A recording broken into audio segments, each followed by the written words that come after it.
பாசக்கடலை கடைந்த பின்பு திருப்புரை என்றொரு சஞ்சீவி உண்டு நம் சிந்தையுள்ளே தாளும் மனமும் தலைய குளியலர மாலம் படிக்கும் வரம் தருவாய் உன்னை வாழ்த்தும் அன்பர் கூறும் வெற்றி குறித்த சங்கும் வாழும் கடலமும் சூலமும் ஏந்தி வரும் கற்பகமே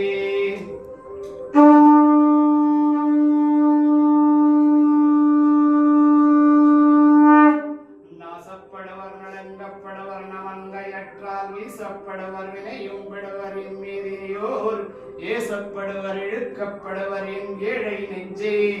வாசப்புது மலத்தினால் வாராகியை வாழ்த்தல்